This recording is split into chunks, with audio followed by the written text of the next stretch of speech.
Oh, Enrique. Enrique. What movie did we watch? The Courier.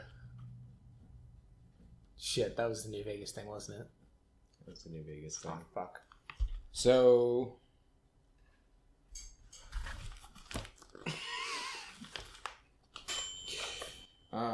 that's the time for us to start. I thought that was the exceeding on your muscle limiter. It failed to rip the compo's book in half. It's so too heavy. Can someone grab this cup? You heard the bell. Is that what it's for? Yeah, it's what it's for. I'm basically one of those carnival machines. This is Diamond in the Rough, the podcast all about us watching movies that were not only critical failures, but critically failures. And box office failures. I guess box office failures as well. You told me we couldn't do the cool things because they did well in the box office. They did do well in the... Even though people don't like it, apparently. Well, douchebags. Right. They call themselves critics. Right. So now that you're with these two critics... we're here to tell you how you should feel about things. And if you think we're wrong, you're tasteless and keep watching. I don't care if you guys don't like us, as long as you keep watching. Yeah, then share it to your friends about how much you hate this. And then tell them to share it with two of their friends and how much they hate it. You all have bad taste. Now let us defend this Razzie nominee. You want a Saturn. I'm sorry, Saturn winner. But isn't that the same as winning a Razzie? No. Winning a Saturn and winning Razzie for worst director are quite different. Debatable. No, as we all know, the Saturns have bad taste. I agree. All right. How do we usually start these? Listening off the box office? We never fucking actually start. No, we just don't ever go. True. I feel like there's something else. Anyway, this is brought to you by Please Pay Our Rent Studios. Thank you, Please Pay Our Rent Studios, for letting us do this. That's not merch. You don't have the Diamond in the Rough merch? No. Where can I find the Diamond in the Rough? You can find the Diamond in the Rough merch at... I don't know where you can find it, but it is there. If you find it, you can buy it. It's reasonably priced. We're going to create a scam bot account selling Diamond in the Rough merch. There's Diamond in the Rough merch available for purchase. Okay. This is a fact. Okay. This is a fact. Okay. I'm not lying to you, JJ. Sure. You're not reaffirming my beliefs. I wrote down... I am saying yes, and this is what you wanted. You're saying sure, kinda. Yes, and it's the same as affirmation. Notes on the post. We watched the Postman. We watched Postman. It was a long time ago. We watched the Postman a long time ago. It was like a week after the last Diamond in the Rough went up, I think. So yeah, you are tracking those dates. We're so on time. The sequence is important to the Diamond in the Rough episodes. In case you haven't noticed what the correlation is, you're not a big enough fan. That's all right side. I think it's not our biggest gap yet. It's just biggest one in a while. It is not our biggest yet. So that's what, July to November? Yes. Yeah. We were moving. Yeah. Okay. That's why. Okay. It did happen during that time. I was in by July. Yeah, but your boxes. Okay. No, you grabbed everything by a handful and just brought it over. Here, let me just... Can someone hold their hands up? I need to drop this sugar somewhere. Drop this sugar somewhere. Okay, so... The Postman came out in 1990... Did you write it down? 7. 97. It has a 3-hour runtime. Oh, yeah. Oh, it's a heckin' chonker. $80 million budget. Because they thought Waterworld did so well. Yeah. They gave it... Kevin Costner, who directed and starred in this, they were like, yeah, give him another. Fun fact, according to the wiki, the cast and crew referred to it as Dirt World. Or Dust World. Did they really? Yes. Because it's Waterworld, but with dust. but with lots of dust. It's full of ghosts. So $80 million. What was the box office? I'm glad you asked, JJ. It was $20.8 million. All right. That's not billion. No, that is 8 million. So that's a little over a fourth back. So how could Kevin Costner ever direct another movie? I don't know that he did, actually. He did, but never one with over $20 million budget again. Okay. We found out you're worth $20 million, Kevin. We found out you're not worth it, Kevin, but we'll still do it anyway. So it was written by Eric Roth and Brian Helgeland, based on a book by David Breen of the same name, starring Kevin Costner, Will Patton, Olivia Williams, Lorenz Tate. Giovanni Ribisini is not starring in it, but he's a side character, and he's a big actor. Which one was he? You know the... So sorry about that. He was called Bandit Number 20. And that was the bandit who tried selling out Kevin Costner, who was definitely a lot more important and not the 20th one he met. I was like, they really underplayed this character that had a number of lines. I couldn't find the name or the actor who played the one role of the bandit who he talks to the most. So I was like, what the fuck? They were just like, that part's not important. Yeah. One of the producers was also a producer for Forrest Gump. I just thought that was worthy of a note. So this is an award-winning movie.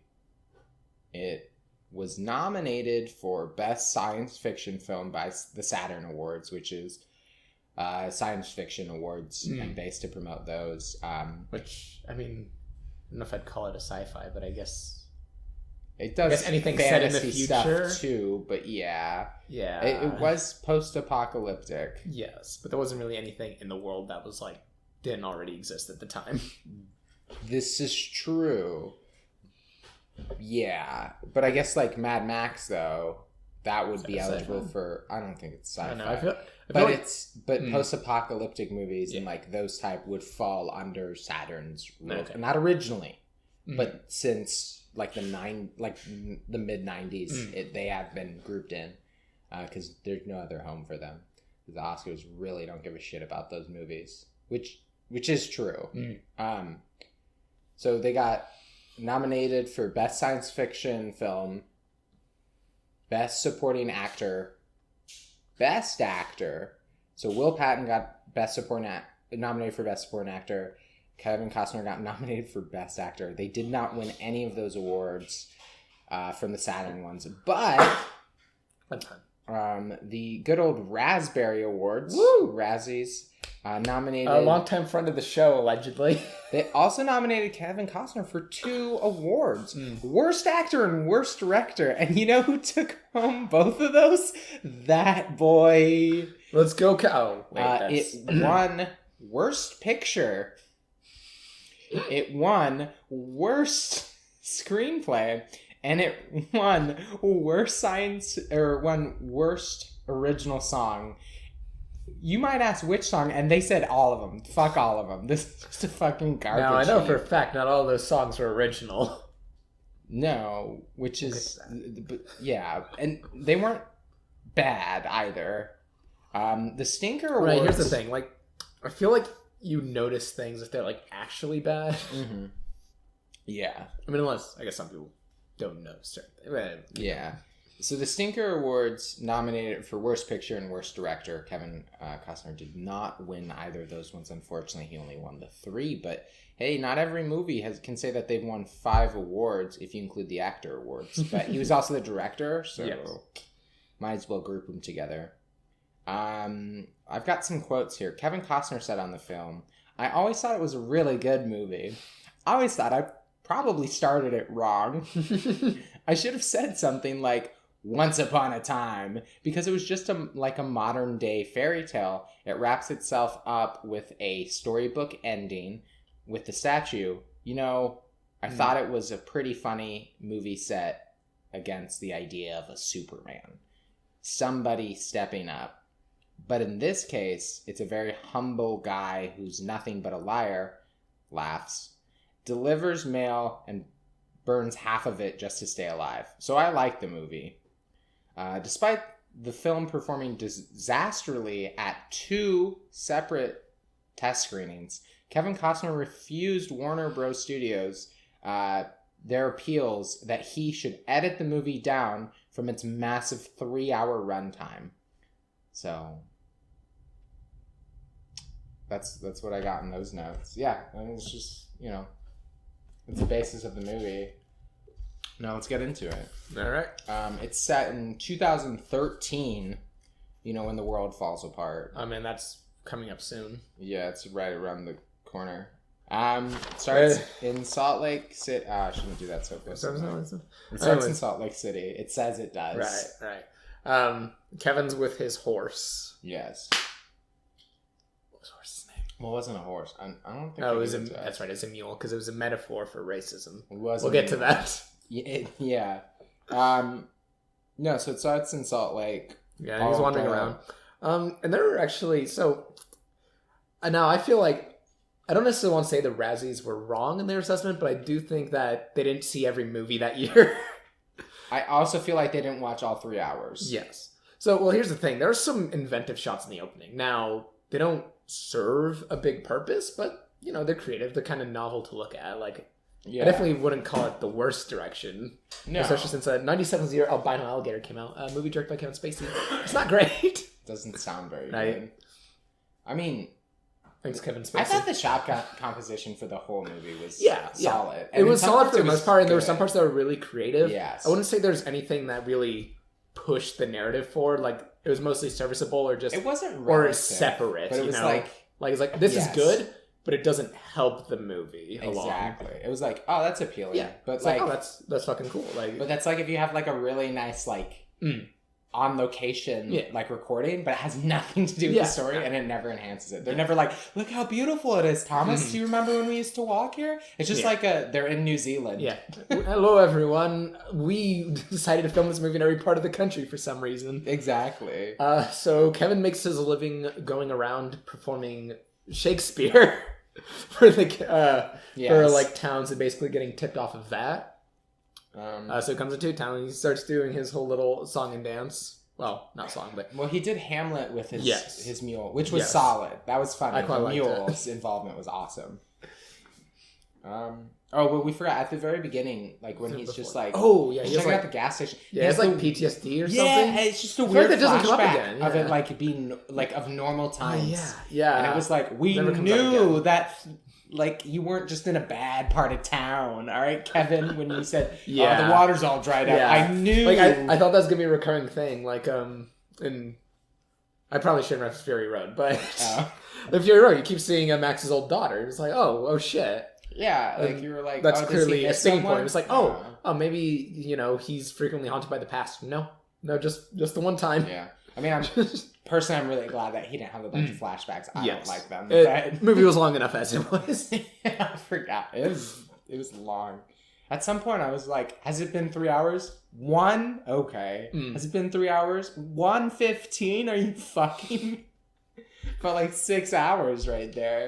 It feels like 3 distinct movies. Yeah, it's very long, and like I remember when he first escaped... So we should probably get to the part where he gets sent to the camp in the first place. You're right. So, as he's in town, they start rounding up all the people for some sort of recruitment. And he tries ducking out as quick as possible, but then one of the citizens waves and is like, "Hi, Kevin!" And he's like, fuck, I forgot his character's name. And so he gets... It's Kevin. He gets recruited into the Children of Bethlehem. It's Kevin Costner, and he always says, "I'm Kevin Costner." And they're like, "Who are you?" "I'm Kevin Costner. I'll call you Shakespeare." "Yeah, okay. Yeah, I like the sound of that." "I'll call you Bethlehem." Yeah, so he gets enlisted into Bethlehem's gang. Now, the thing about Bethlehem's gang is they're racist, but in a very confusing manner. So I remember when we first learned they were racist, we didn't understand like what they hated exactly, because they recruited a very noticeably like at least part black man, but then they kicked out a guy who was like, I think this one might be Asian. Like, okay, do they not like Asians? So they're not white supremacists. They just don't like Asians, right? No, they just didn't notice. This racist cult did not notice the obvious black man that they just recruited. I wrote Klansman. Your allegiance is to the Klan. Say the N-word. I wrote Nazi question mark. Solid. Followed by I digged holes. Anyways, they get hauled off. I wrote down that there was just multiple like dialogue parts that I just couldn't even understand what they're saying. I was like, that was not auditory, but yeah. So he gets sent down to the camp. yeah. So Kevin and the black man I just mentioned are like the two the two protagonists of the first movie, right? There's 3 movies here. Yes. And then they have a sort of side friend who's obviously going to backstab them. You remember him. I didn't think that was obvious. I thought he was just stupid and he was gonna die trying to save them. Well, when I saw him, I was like, "Oh, this guy's a weasel." He's. I didn't think he was trying to deceive anyone at any point because it didn't feel like it. No, I didn't think he was trying to deceive anyone, but it seemed very clear that he was like. Well, and that's kind of the thing. Is like he's not gonna lie to someone. He's just gonna say. Oh, that's he's like true. they went that way. Yeah. Which way did they go? To the left, obviously. Right. But... Not a rat so much as, but not a rat, but still a snitch. Okay. Yeah. I didn't have like that many notes for the first hour. Yeah. Yeah. It was just happening. So then they're forced to work. They don't get food if they don't complete like a 10-mile lap in some hours or something. Yeah. Which is crazy because then how do you expect them to make the lap tomorrow? When they're not being fed. If they didn't get fed yesterday, how did that one guy make the lap is my question. Exactly. Anyways. Cool with everyone dying. Rough post-apocalyptic camp stuff. Yeah. Kevin, Civil War. Oh, they have him bring something across a bridge, as I recall, and then it gives out. Said, and he jumps down. Go look to see. Oh yeah. They were testing to see if they could march across the bridge, and then he intentionally broke through it. No, so they got word that there was a lion, and they wanted him to look for this lion in Oregon, and they meant mountain lion. I mean. This wild mountain. Oh yeah, they're in Oregon now. I don't know if they were in Oregon or in Utah. It was very unclear where they were until they were. Anyway, so he does that to go find the lion, and then they're like, "Haha, just kidding, go kill it now." And he's like, "Okay," and then he doesn't, and then he's like looking back at them to like come back, and then he jumps on the bridge and breaks it intentionally. So he falls in the river, and then they tell the big friend to go after him, and then the dumb guy's like, I'm gonna help too. Big friend and dumb guy. And I was like, they fell for it. Now the 3 of them are going to escape. Yeah, I totally thought it was going that way too. I thought he would get Big Man to go with him. Yeah. But I'm like, man, I knew that guy was a rat, but at least Big Man's that will have a heel turn or a face turn. And I was almost right. So they also send a normal, one of the Bethlehem's men, like an actual soldier, not one of the workers like the other 3. To get them. Yeah. And he has a proper fucking gun, so, he's ready. He's prepared. Yeah. Anyways, Kevin kills dumb friend while being pursued. He tries to talk to dumb friend's like, here he is. I got him. And then he stabs him. Yeah, and then he just... I should write camera. And then so Big Friend and the Bethlehem soldier man are like, they have him cornered, like, hey, if you kill him, you'll be promoted or whatever. Yeah. He's considering it, but he ends up like throwing a knife. So Big Friend throws a knife at the captor, right? Yeah. And now they have all the time in the world to gang up on this guy and kill him. Kevin's useless though. He is. He just sits there. Like so because of that, Big Friend dies. Rest in peace, Big Friend. Might be black. I'll never get over that. Oh yeah, he also just drops the N-bomb out of nowhere. He's like, I think you got some person in you. And you're wait, so they are racist. They are racist against everyone? Yeah. What a weird movie. What a weird... Yeah. All right, that's about the end of film 1, as I recall. Kevin escapes, though. This was the loss of his 2 friends. At least of time. Yeah. Thereabout. Yeah. So he wanders down all alone. It's cold and rainy. His mule was eaten, wasn't it? Eaten? Was he? I don't know. They had it in the cage. She never got it back. Yeah. No, I don't think we ever see it again. Yeah. I just think it's just never... I think it was implied that they served it. Oh, yeah, that they're going to eat it. Yeah, I think so. Oh, now he's all alone. They also didn't like his mule because... Because it was a mule. It was part horse and part donkey, and they were Makes it mixed. not. Well, cool oh with yeah, that, no, one 'cause guy they're literally racist used against it the as animal. well. I think they were using it as a metaphor for mixed race like people. Yeah, but like it's like wait, but mules are factually the best at climbing. Whatever, that's not important. just better. Like it's whatever. So he's cold and he finds an overturned mail truck. And he's like, oh man, I'm just gonna... It seemed more than a mail truck, though, because it looked like a Humvee. It looked like a military vehicle. They're like, I feel like it was just an armored mail. Yeah, it was an armored vehicle, though. Yeah, so it was I like don't know. military. But they're like, no, that's a mail truck. And I was like, okay. So he opts in that to survive the night, starts burning some letters. Yeah, so he finds all the mail shit. He finds a mail bag and a mail uniform. And he puts it on. And he burns the letters to stay warm. Oh shit, we didn't explain the Shakespeare subplot. In addition to performing it, so Bethlehem himself is like a cultured fella, and so he's also super into poetry and stuff, and he recognizes it, and that's why he gets the name Shakespeare. This comes back once later, so I thought it was worth it. Does. So I thought it was worth sharing. And it was worth an hour and a half. It just sort of drops out of the movie for an hour or two. What if it started out and it starts out with him stealing the mail shit and burning the mail, right? In the storm. And he goes, and then, what if it just starts off at that point? And they could just and they could do the... And then he can have flashbacks. Yeah. Especially since it was... Yeah. And then it'd only be, 2 hours, 15 minutes? There you go. You just cut 45 minutes out. Yep. Basically, what we're saying is we want Postman Fury Road. Give it to us, Kevin. We need Postman Fury Road, Kevin. And then he goes to the town. Pineview, Oregon. You just head back the way you came. Yes, dressed up as a mailman. It was like, haha, the U.S. government is reviving the postal service. Civilian, I'm on official business. I demand entry into the town of Pineview. What the hell are you talking about? I'm a representative of the United States government, authorized by Order 417 of the Restored Congress to reestablish communication route in Idaho and Lower Oregon. What's that mean in English? I'm your postman. Please but let me not military or government. Give me free food and a place to stay. That'd be swell, fellas. And then they're like, no, we're gonna fucking shoot you. Hand me your gun. And then he's still pressing, and he's like, all right, we're actually and gonna then shoot eventually... you. And then he's like, well, hold up, I've got this letter from this person. He reads off several addressees. Paul Davis. Lily May Reno. And then eventually gets to one who's actually still alive in the town. They're like, wait, don't kill him. Irene March, 478 River Road. Did he say my name? I'm Irene March. You're a godsend. A savior. No, I'm just the postman. And so they give him, all their warm welcomes and stuff. He delivers that letter. Yes. Says, get out of my town, you're going to bring ruin to it. Because he kind of is, though. Well, he did. Yes. Yeah. And debauchery. Excellent. Woo! Speaking of which, so, intro love interest. What was his reasoning?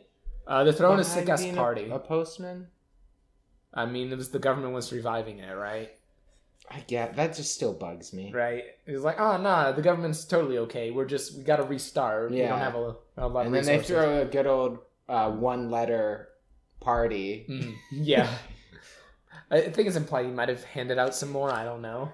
In the other city, they made a point that he did, but this one they did not. Yes, they let him into the old mailroom of their town to sort through it. Yeah, but more importantly, weird fetish shit.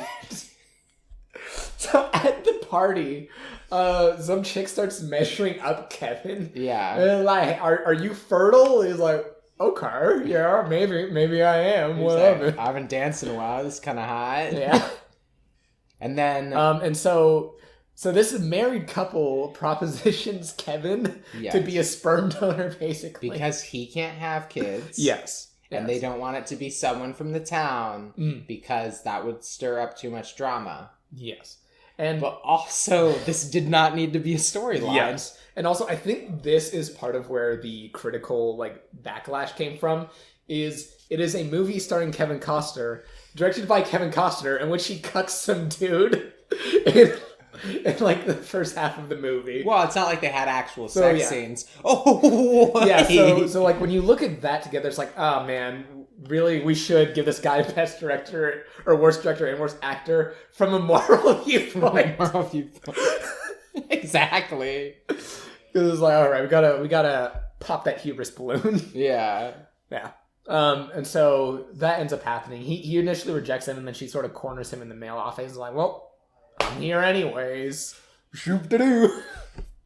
Well, he was like, I'll think about don't it. check. And then she shows up Yeah. at night, and he's like, no, I'm a good guy. And she's like, this will help me out. And he's like, she said it was okay, everyone. And he looks directly into the camera. I rejected it twice. The third time is okay.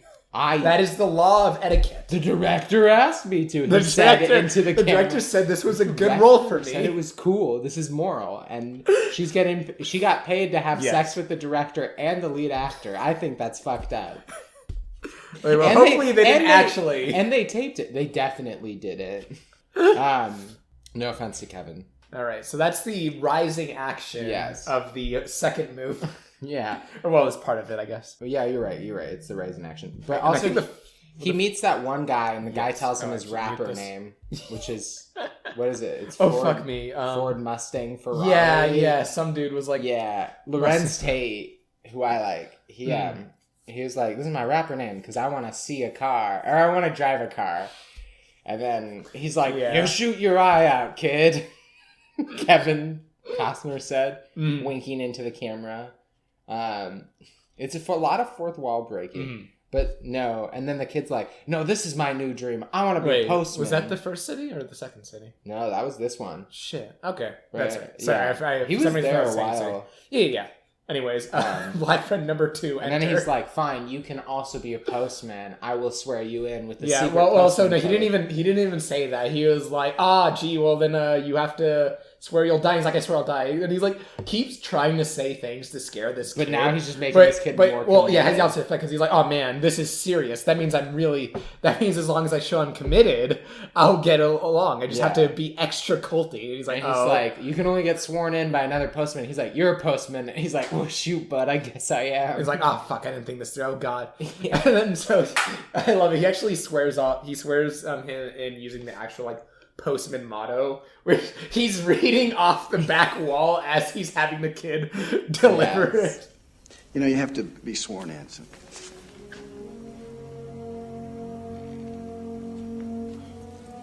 You know, the organization's kind of shaky now. You know, it might not last. What does?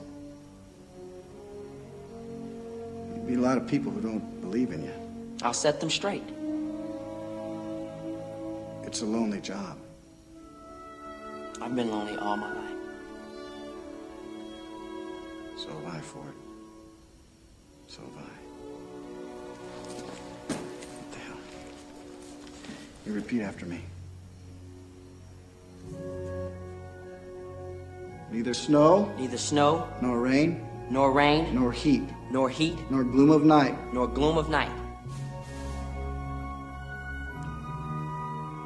stays these couriers from the swift completion of their appointed rounds. Okay then?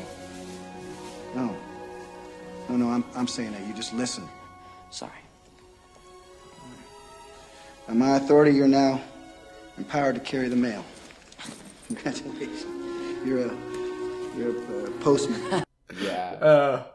I wrote down, I like the sheriff more. I don't know than who, not Kevin. Okay. So actually, I want to bring this up. I feel like Kevin actually did a good job acting in this movie. Yeah. And again, I think I get why it was generally poorly received, because I was cringing incredibly hard throughout all of these interactions we've just described. Like I was like rolled up into a ball on the couch, like trying to cover my face. Well, they said, one of the reviews I read was, this was some really bad typecasting, and it did not make me feel better because I knew it was Kevin Costner. Not because I knew he was the director, although after I found out that, it did not help. Yeah, but it was hard to suspend my disbelief that was not Kevin Costner.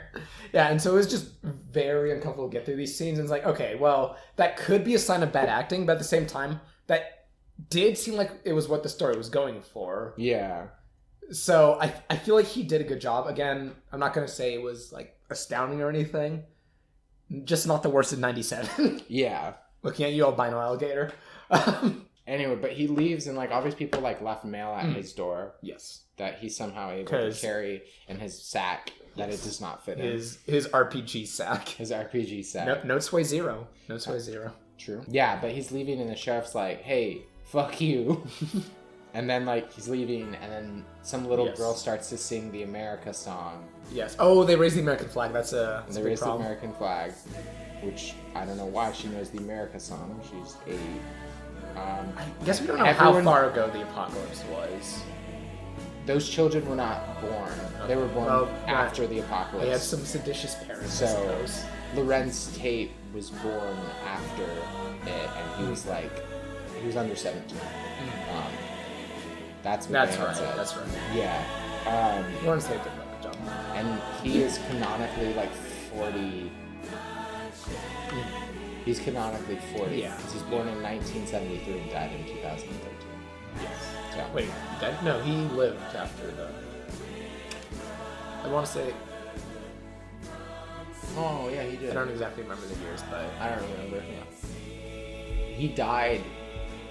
Or he lived to be 70. I remember. So he died in 43. Yes. Because they kept it... They wanted it to be an even... It's got to be even multiple of 10, otherwise Kevin doesn't understand. He didn't even live to the expected... It's post-apocalypse. I imagine life expectancy goes down a little. That's true. He also used, especially if you include the apocalypse as part of it, because the initial death toll really lowers the life expectancy. We can get into it. So he leaves. Everyone's like, "Yeah, America!" And then the sheriff like runs up and he's like, "Give this letter to my sister." Yeah, and he's like, "Yeah, I'll try." So he leaves. He goes to that second good town. Yes, but while that's happening, the children of Bethlehem arrive in the first town. I don't remember the actual name. I'm going to keep kind of. Well, he gets to second place first. Yes. It kind of happens like it does like cuts between them. Like so, while the town hall's going on is when the other guys are infected. That's right, because he's handing out the letters to the other town. So So meanwhile, he's handing out letters to the town and is actually delivering mail to people like he said he would. Yeah. Meanwhile, the children of Bethlehem are like, hey, which one of you put up the American flag, eh? Oh, I'm up the flag. They get real angry and start burning down shit. And they're like, it was the postman. Yeah. And they start beating everyone up. Yeah. And then they take Olivia Williams. Yes. Van Cuckold is abducted. Olivia. Sir Cuckold is murdered. Yes. Because then they're like, well then, the vow of marriage doesn't count if you're dead, right? He's like, yeah, I guess. Bam! Yeah. Yeah. They see the flag is above the post office, and they try to burn the post office down with Tate's still inside. And the sheriff has to save him. And they're hiding Tate also. Yes. Yeah, because Tate is desperately trying to pull as much mail as he can. That's not why they're hiding him. No, they're hiding him because he's black. But yeah, you're right. Yes. But he almost dies because he's trying to save the mail. And they're like, "You dumb bitch, it's paper." But he's already been indoctrinated by Kevin going way too hard on trying to discourage him. Also, they weren't important enough that he took them with him. Yeah. So he got places to be. He was completing his first route. Exactly. He doesn't need new mail yet. Yeah. And I mean, also, I guess the deputy probably gave him an excuse to leave stuff. Like, you can do it. All right. And about this time, they've stopped handing out mail, and I think he's just chillaxing in his new home. No, so he's handing out mail to them, and then they keep asking him questions. He lies a bunch. Says some shit. Yes, very, very cringe. And then while he's at that town, children of Bethlehem go there because that's where they heard he went to or whatever. And they told him he went west or north or whatever, and they happened to find the exact city he went to. And then they happen to go west and find the city he went to. Yeah. Yeah, and so then there's like... No, you know what it was? They told him he went one direction, and he sent 2 squads to go opposite directions. That's right. The sheriff was like, he went east. All right, send one west, send one east. You better hope the east one finds him. It's like, ooh. Yeah, that was dope, actually. I like Bethlehem also. He's kind of like a discount Far Cry antagonist. Oh, yeah. He was a it was very well played, and he was a good bad guy. And he was easy to hate, for sure. Very easy to hate. But I mean, you're just making fun of white supremacists. And You're true. it is that easy. But he was never stupid. Yeah, that's something I like about him. Yeah, so they get into a battle because Yes. there's two people at the door, and then they're like, we're not going to let you in. Fuck you, post service back, America. Yeah, and we don't need you Bethlehem's no more. All right, fucking try me. And he brings out artillery. Yeah. And he starts fucking... Or he doesn't bombard it yet. So then they send out Kevin Costner because Kevin's like, okay. Because they're like, you deal with him. You're the legal representation of America. And so Kevin confronts him. But he had already shaved at this time. So he had don't a recognize each beard other. before then. So Bethlehem can't recognize him. Well, he knows Bethlehem. But... Well, yeah. And so... Then... He's like, all right, well, fuck you, fuck America. And he still bombards the town. Yes. And so Kevin Costner got this town killed. Yes. And Kevin escapes on his horse. Because the divorcee, Because the widow, is a Olivia's- super huge badass. Yeah, she's a huge badass and saves him. Just guns down a bunch of twice people. in that one Yes. fight. Yeah. Yeah. It's And so amazing. then they leave together. And then they're like, and then it's like winter all of a sudden. Yeah. And so, And so they kill the horse they rode out on for food. she killed the does it. horse. He was not willing to. Yes, because she is the badass. Yeah. Well, like when they're running away, his legs get fucked up because he got stabbed, which he specifically reacts worse to getting punched than he does stabbed. He's like, shit, you stabbed me. But the other time he gets punched, he's Yeah, like, so when he gets punched, yeah. Which is fucking annoying. and then she's like, man, you're such a loser-ass scrub bitch. I'm going to raise my child on my own. And that's the next subplot we got going. And he's like, that's right, because she's preggers. Yeah. And Yes, and because he's that's like, the whole point of that Yeah. subplot. And he was like, are you sure it's not Bethlehem's? Because Bethlehem had stolen her. And she was like, no, it's like- Bethlehem could never get it up. Yeah, and then Which he beat means me for I'm it. safe. Which This is is like, an impotent white supremacist. Literally ideal villain. ideal villain. But, And accurate. true. But yeah, so now they're in this just random ass cabin, and he hasn't walked in Yes. at least weeks because she starts complaining about how bad it is. And she's like shitty to him because she doesn't like him because he got everyone killed. Yes, that is totally fair. And I'm He defending did kill a lot of her. people. I don't think she's a bitch, even a little bit. She's a huge badass. Yeah. And he just complains and like makes jokes that she doesn't think are funny. Yes. They Even though they were funny. They were They were funny. funny. They were funny. The Postman is funny. I'll give him I like that. it. I like it. He didn't have any jokes where I was like, I regret them making this movie. Yeah. It was like everyone, like even the worst ones were like, I get it.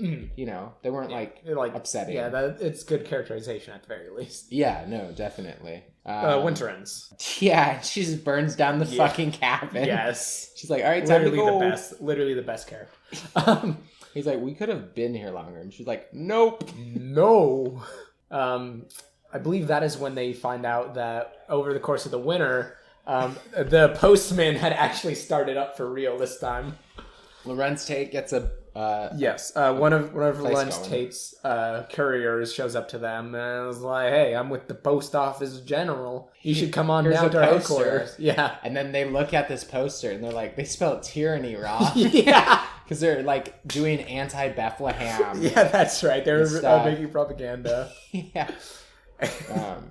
and there were a bunch of kids, mostly kids, born Yeah. after the war, so most of them are kind of illiterate. That was just a lot. And so they go over and they find out Tate's has started up a sub postman organization since El Postmano never returned. Yes, and And- he keeps reading letters Yes. from the postman to them. Kevin Costner, Who's Kevin Costner? who is not in fact writing letters to them, which is awesome because it's like, well, Kevin, you can't even call him out on that because that's exactly what you Yeah. did. It's literally, But he's like, all right, guys, Yeah. this is dangerous. yeah, it's honestly very wholesome. And in It's that time, very- he had it's told it's very Olivia dangerous. that he was definitely not a postman, Yes. and she figured Yeah, and it the out. U.S. government was government dead. Yes. I But wrote, yeah. how much mail can a dead postman deliver? Oh no, How that far was ahead is that? I think that's only like 20 or 30 minutes, which is very short length of time in this movie. Yeah, this is true. But so he gets involved after revealing so first of all, he gets angry at Tay. He's like, hey, you can't be killing all these children. And he's like, nah, man, but couriers are good, which we'll get more into that later. Yeah. But yeah, and then so eventually he decides to, actually be the postman. Yeah. And it goes well until it goes well for a while. They and Bethlehem's like, whoa, no. They catch a postman, and he's like, fuck you. So he murks that kid. Yeah. They have another one who narrowly escapes an attack. They start planning ambushes. Kind of get back at some of them. This is we get a spy in the organization. And then they catch someone. Don't remember. That's after the dead postman line, I'm pretty sure. It is after it, but they find out Bethlehem's killing a bunch of their men. Yeah. And so Kevin tries to shut down the whole thing. And that's the line is, how much mail can a dead postman deliver? Which that's right. I thought it was cool. It was cool. And it's like, it's like he's been lying this whole time. Has gone to the point where he's getting children killed left and right. Which he's not cool with at any point. He's like a big proponent of the kids not dying. And he doesn't let the one girl deliver mail anymore. And he starts taking more routes. Yeah. And especially the more dangerous ones, which was good on you, dude. But he makes him, he's too fucking old, and he doesn't have like kid energy. Yeah. So I was like, thanks for not making him like. Yeah, he doesn't become an immediate super badass or anything. And so then he like disbands it officially. And then they all disperse. And then Lorenz, he was like, I'm going to like give up. And he tells Lorenz Tate about that. And he's like, we need to tell them. Well, he reads a letter from the president to like disband it. And then he also tells Lorenz Tate that he's off to send a letter to Bethlehem that he's disbanding it and that they need to stop like fucking people up. Tate's like, no, let me deliver this last one. Yes. And obviously he gets captured. And by deliver, he means deliver a flaming truck. Yes. Tate is also a badass. I forgot how dope that was. Yeah, but they catch him and he's like, well, tell your boss you're fucking dead, kiddo. Well, so they have two postmen, and Lorenz is like, who the fuck is this dude? I think that's a different scene. That was a different scene? Yeah. Oh, I guess that's a little further down, but it's still that same storyline. Yeah, it is. But Lorenz Tate gets captured, and then Kevin leaves with Olivia because he's like, let me take you and the baby. And they go to a town on a dam, which was cool. Yes, it was a very cool town. Tom Petty was the mayor. Was like some hobo mechanic dude. He was awesome. Yes, and they had a lot of their leader. Barely functioning transportation equipment they used. Which probably cost like a third of the budget. And it's actually Tom Petty because he's like, yeah, it's you. And he's like, yeah. And it's like, aren't you famous? Yeah, you could say that. Well, I guess. I know you. You're famous. I was once. Sort of. Kind of. Not anymore. Which is dope. Yeah, and then they find out like, shit. Tate's been captured. We must return to save him. Yes. So they get in the death trap, which is fucking dope. Trap, like cable cars, swings at them. Anyways. They were going to kill Tate, but then they were like, no, we can hunt down Kevin. We can lure the postman back here. But before they do, they have him standing up to another postman. Tate's like, so where are you from? And he's like, California. And he's like, oh shit. I'm from part of the California branch. Which is awesome because... So I love this because it's like a nice little through line because Kevin lied about their being across the country. Yes. Tate lied about them also being across the country. And then after a while, they spread across the country just out of sheer force of goodwill. And that's incredibly wholesome. I like it.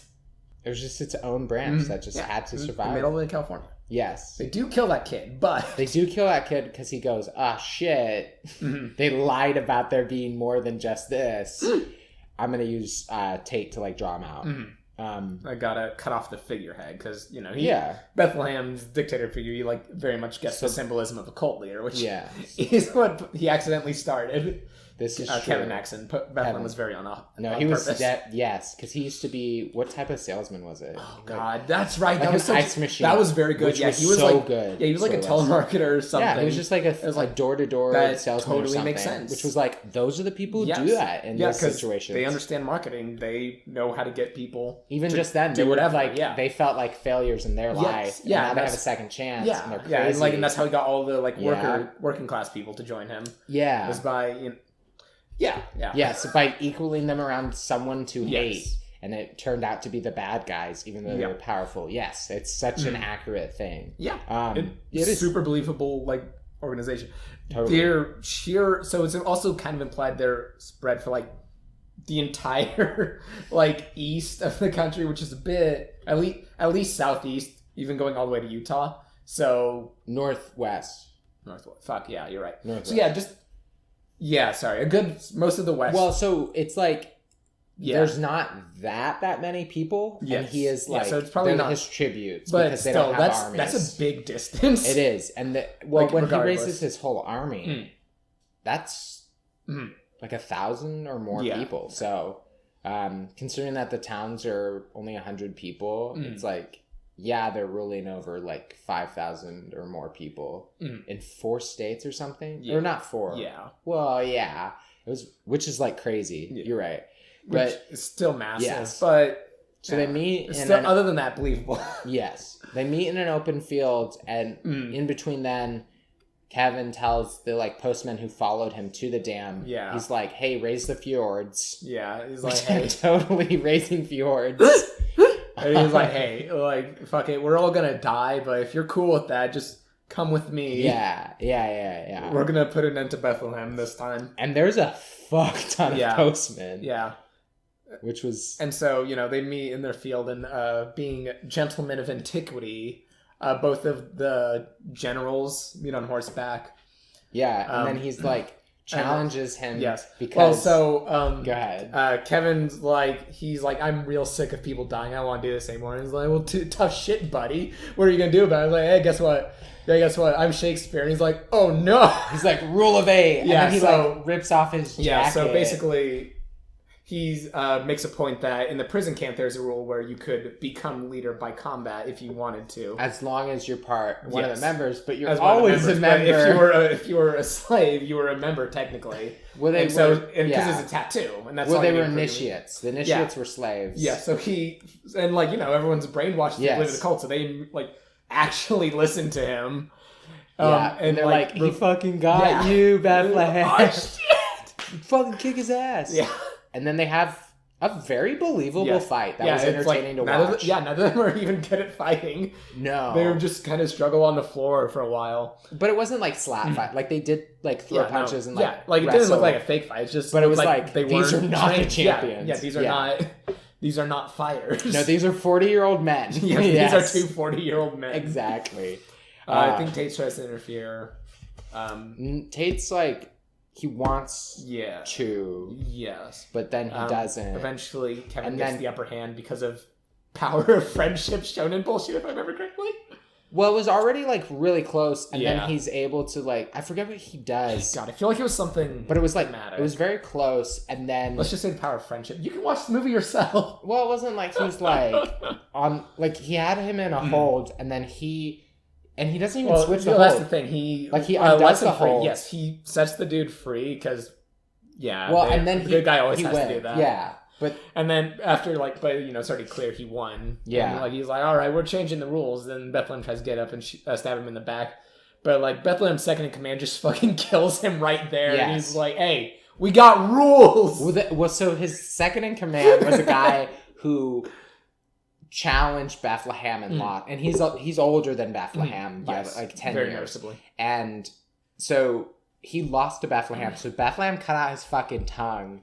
And so he obviously hates Bethlehem and was like, yeah, fuck him, and shot him. And just gave like an approving nod to Kevin. And I was like, all right. Did the ending of this make you feel like Dudley Do Right?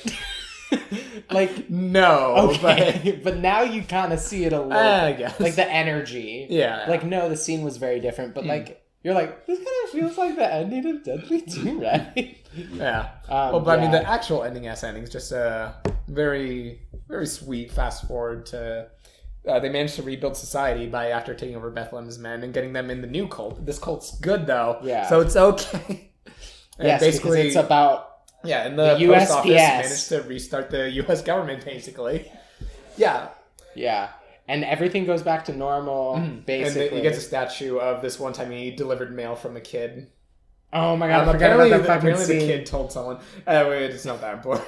The kid was like, that was me! I'm the boy in that statue. And that's the first time he mentioned it. Yeah. Someone just knew, because Kevin I told guess every Kevin must have person told he him a met. story. He was like, oh man, it was the coolest I moment. wrote it down. Which, Kevin that's tried also... to blow off a kid. Right? Yeah, he almost Yes. blew off that kid, but then he was like, damn it, I'm too good of a person. So he turns the horse around, and he sprints through, and the kid's Yes. just holding Yeah, it and out, he and he grabs it. grabs it without slowing down. And I love it. And what's extra awesome about that is he remembered that moment to tell people about it, that they could recreate it. Yeah. Anyways. So, Yes. final so verdicts is, I suppose, where we're at. His daughter was uncredited with that role, by the way. Yeah. We should probably put timestamps where we skip the plot thing and just go to, like, the verdict. No, fuck him. Oh, well, for the Fuck him. But yeah, so ultimately, I really liked it. I think the third movie was my favorite. It's not an $80 million movie. Yeah, the third movie was really good. Like, It's not like, $80. The first two movies were good. Okay, the first movie was very generic concept. Yeah. The second movie was kind of a good sequel. The third movie was a good trilogy ender, right? A trilogy capper. I don't know where the money for this movie went because It was I did not it was see because they filmed on location everywhere. But they like filmed those in a the lot of those US. were not sets. Is the thing like Yeah. they are moving all of these people in gear I across didn't think about country. that. Yeah. like half a dozen times. But they must have like built some of those cities. Yes, yeah. So towns. that's where it came from. Was trying to get the authentic feeling of like the city. Which Good on them. Good on kind of them. felt it.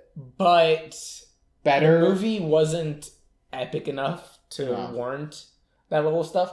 And also the time period it came out, I feel like we really liked it because it was very relatable to our lives. Definitely. So Not to get political, but as a in fact. case you missed it, the plot of the movie is a man who united the working class over his shared experience and racist views and was defeated by the U.S. Post Office. Yes. So... And a man who's like, why don't we just think about this a second? Yeah, and Yes. it's like... And that's something you don't see a lot. You don't see people like really appreciating the post office because, I mean, we honestly, in the next couple of years, we might see a bunch of those movies just because of... Yeah, that's true. It's like... And I think that's another thing is back then in 1997, there would have been a larger disconnect. It's like, the post office is handy, but is it really that important? Yes. Yes, it is. It's very important, as it turns out. It gives the government a lot of power to have it, which is ridiculous that people are trying to take some weird power away from the... Just because... I mean, the a courier is UPS one of the service oldest jobs spent over $50 million to hire a bunch of people with political science degrees. Yeah. All of a sudden. Yeah. So anyway, unrelated. Yeah, let's get out of this hot topic. I just had to bring up so we might have a bias is basically what I'm trying to say. As people who make less than $1 million a year and are trying to pay our rent, we might have a bias. We totally do. Yeah. We can say whatever we want. It's our show. Right. Well, here's the thing. And I've always been the type. I love like movies that are just nice and wholesome, that are just like appreciating an overlooked part of our culture. Yes. So even if it weren't for the thing at the time, I think I still would have appreciated the message. Sometimes, like, at some points in this movie, they tried to make a bigger deal out of things that they shouldn't have. Yes. And I'm talking about the it postal gets service. a bit grandiose. Like, it's very cheesy, but in heart. The themes are great. Yes. I thought the themes were awesome. You know, obviously punch racist, like, that's fun. But, like, the theme of culminating around an idea that is mutually beneficial and that is all about connecting people is cool. And how connecting people brings about peace. No, totally. And like, but I felt like they didn't commit hard enough to some of those themes. Yeah.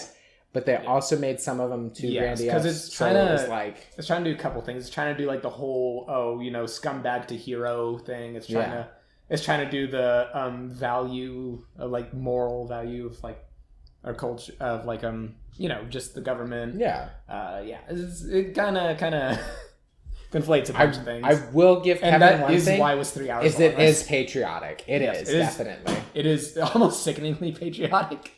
Yes. And now I do like that type of stuff. And it does. Okay, one thing that I did like is it shows that line between like patriotic and like fascist. and like cult. Yes. Yes. Which is very ironic because he totally started a cult. He totally started a cult.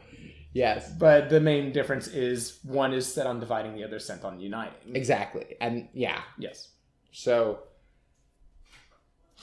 what would you rate the movie out of 100? See, numerical scales are always really hard for me. I would say like a 70 to 80 probably. Okay. Because there were some creative shots, nothing extraordinary, but it was neat. I did like the There was direction. definitely some weird self-insert bullshit, I'd say. But then, I mean, even then, like, I feel like Kevin didn't do anything worse than Tom Petty got. Script, which he did not write, he did was cast himself part. He definitely did cast himself as the front. Is there another actor that you would have liked to see in that role, though? I don't know. I mean, a different one, yes, but he did fine. I can't. He think did. of one. He did no, well. I think his performance was fine. But like, you can definitely see where some of the friction came from. So my thought is, he did do a very good job of being very uncomfortable to watch for the first half of the movie, and also Tom Petty got like a lot of play for doing nothing. So I feel like that's like it's not that like it doesn't feel like it's specifically for Kevin necessarily. No, I think that some of like the way it was written came off it's just kind of like campy. Yeah, it's just and like maybe if they would have taken more shots, it would have gotten a little better. Yeah, but I don't think it would have been better with. And it's still like oh man, we love our celebrities. It's not necessarily. I'm not trying to say it's like a very unbiased thing. I'm just saying it's not as. It's weird to say if I had not seen a bunch of Kevin Costner movies, I would have liked it more.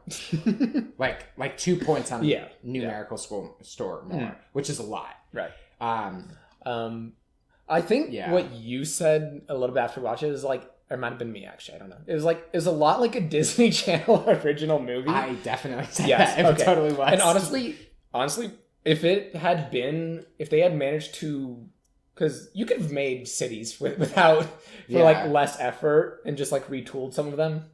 If they had just done that and reworked it, so it was like the budget of Disney Channel movies is like $2-3 million. It's real low. Yeah, but I think they could have done it. Like if they had just tooled it down to be a smaller movie, it would be far and away the best of those. But as a Hollywood theatrical release, it's definitely lower on the charts. I do think that if it was either more geared towards children or if it was more geared towards action violence, I think it would have been better. Yes. Yeah. PG-13 is a joke. PG-13 is a joke. Yeah, totally. I would have liked to see it as a Disney original film, but I liked it. Yeah. I would give it a 70. So that's my review. My review is this is the best Disney Channel original film, right above Splash, just like right. I would for not questionable reasons. My rating, I'm gonna give it like a high D. So I would say D plus. So what's that, like 68? 67, 68. So 68. Well, here's the thing. I haven't seen a lot of Kevin Costner movies, so 2 points. That's yeah, it is actually. Because I was like, that's Kevin. Like I He's playing himself. His name. Yeah, and it was a fun character. I did like the character. Olivia Williams was awesome. She's a badass. Yeah. He was also very cool, up and coming badass. He's cool. I do like him and he was cool in that movie as well. Now I'm adding this as one of our new things at the end. Oh, would you watch it again? Yeah, I totally would. It was a fun movie, not and because it made too me long. feel. That's true. I would watch. But I got the warm fuzzies. That's fair. I would watch the last hour of it again. Yeah. Oh yeah, definitely. Yeah. And like all the way through, not even in parts. Yeah. Yeah. Okay, so the third movie was your favorite out of these 3 movies mashed together, right? Yeah. Okay. Yeah. But at the same time, if I had just watched the third part, I don't think it would have been as effective. Because you kind of need the first 2 parts for context. Yes, right? exactly. Like it really feels like a trilogy ender. Like you should. It gets better as you watch it, which is not how 3-hour movies should go. Yeah, no, I remember like when we first started, like especially as I mentioned, I was like very uncomfortable. I'm like, I cannot take 2 more hours of this. I'm going to die. You know what I feel bad for? All those people who saw that movie and liked it at that time, who did not have the app that tells you when is the best time to go to the bathroom. Oh my god, yeah. Can you imagine that? Yeah, just like if I went in, like bladder was even partially full, again, yeah. would have died, would have gone online, would have written a terrible review for it. Oh my. So yeah, so 3 I hour guess, like, period for a me, way to put this JJ. I movie- peed 6 times. Yes. That's a lot of movie I'm missing. So I think like what we have here is we have a movie that's good, but it's very easy to fall off of. Yes. Like it's a bit of a balancing act to They fully should enjoy it. They should have edited it down But yeah. like Justice League. Like what a Yes. perfect edit. Yeah, the original Justice League. I'm so glad they had a recut with a different director that really helped the tone fit together. I heard the original one's like 3 hours long or 4 or whatever. That's ridiculous. But this new one that they came out with, Yeah, the 2 with hour Josh Justice League Whedon. cut. I love Joss Whedon. I've never heard anyone's some A lot Russian of people person like Joss listening to Whedon. I this. don't know. Some Russian person listening to this just woke up and is gonna start murdering people. I want you to know that. Who? Why? I guess Avengers, Buffy the Vampire Slayer, and he did another thing, didn't he? I feel like the more and more I see his work, the more I feel like he accidentally did Buffy the Vampire Slayer. I feel like he didn't do it on purpose. I disagree. If you've seen Buffy the Vampire is Slayer, super it is campy. exactly the same as everything else he has ever made. Maybe he should just be given less of a budget. Yeah. After Buffy was a super huge success, he made a weird fetish show. I think it was called Dollhouse or something. That sounds like his own personal project. Yeah. It's like, He executive produced it, he wrote it, he paid for it, no studio picked it up. oh god. It was just 5-6 women who are with porcelain skin and straight hair. Thanks, Josh. Maybe. Totally sounds like it. Yeah, maybe. And it's like, she's got such a young face. We can talk about Joss Whedon some other time, or we can maybe we can make this a spin-off episode. I don't like him. No, I don't like him in interviews also. Very... Yes. It feels like a Disney Channel original movie, but it's better than most of them. It did not deserve an $80 million budget. No, definitely not. I did like it. It is in the top half of movies we reviewed. Yes. For But sure. that's because, well, I mean, we've only seen like 3 good movies, like movies that I wouldn't say are a negative experience. Yeah. So being in the top half isn't a Okay. contest yet. To end the review part, is it a diamond in the rough? It's an uncut diamond. It is a gem, Yes. I would say. Yes. It is not a polished diamond, right? If they had spent some time whittling it down, it would have been a diamond, but they Yes. slapped on too much money, ironically. So it came out with less value. God, if they would have just had to grind their teeth more. And But just had at the money, core, it's very pretty. Yeah. I totally agree. Yeah, and again, there's a lot of things it did that specifically key into me, like post-apocalypse. I'm just trying really hard. Like, they fucking built those cities, I'm convinced. Because they destroyed them, too. So that There's kind of one thing. city that's up. Right. There's like Sorry, there's like a bunch of steps that's going up. Yes. But it's a bridge. So it's like that's the only way you can get up this mountain. And it was cool. Yeah. Like even though they used that scene twice. Yes. Ultimately, if you want a post-apocalyptic Disney Channel movie, go watch The Postman. Yeah, you might like Is it, my review. but, If all of those things sound awful, you probably won't like it that much. yeah, it's not better than Dudley Do-Right though. I do like Dudley Do Do-Right Right's more. probably still the peak. I think it's still the peak so far. So yeah. Anyway, if you want to find our stuff, this is on Spotify. You're probably already on Spotify listening to it. We also upload Diamond in the Rough to YouTube. And then we are part of the Please Pay Our Rent studio.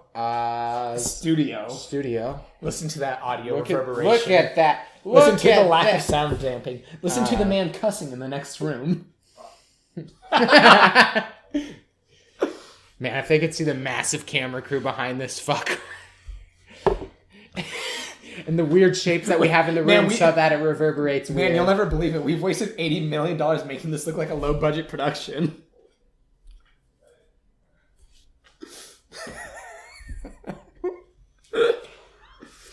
Ooh, 3, 2. No, so anyway, we're also on Twitter at officialppor. It actually does stuff now. It's mostly automatic, but... It does do stuff. It's not it's not automatic. I post those every day. Wow. Oh. It's not scheduled for the next month and a half until I reschedule it. That's how everyone's Twitter works. Fuck it. Yeah. Anyway, Yeah, I think. Oh, we're on a subreddit. You can talk all you want about Dime in the Rough on r/please pay our rent. Yeah, you'll find another cabal of like 5 people that really like the show. Apparently. Yeah, exactly. You know, we're gonna have to count off anyway. Yeah. Okay. Anyway, yes, that's a good place to go to. Yeah, if there's any movies that you think we should review, we'll definitely look into them. You can email us at pleasepayOurRent@gmail.com. Or you can email us at PPOR podcast. Or I don't know. I don't remember which order it's either PPOR podcast or it's podcast PPOR. Bro, dude. At gmail.com. Send me the first one. I haven't checked it in so long. There's probably one email in there. Someone's hacked into your account. Good riddance. Yeah. Ready to count off? Yeah. All right. 3, 2, 1. Don't kill yourself.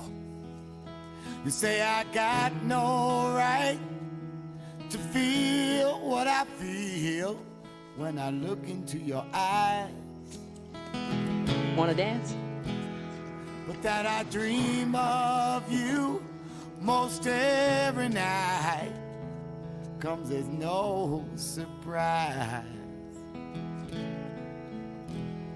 Well, I've been out on this road for so long, far and wide.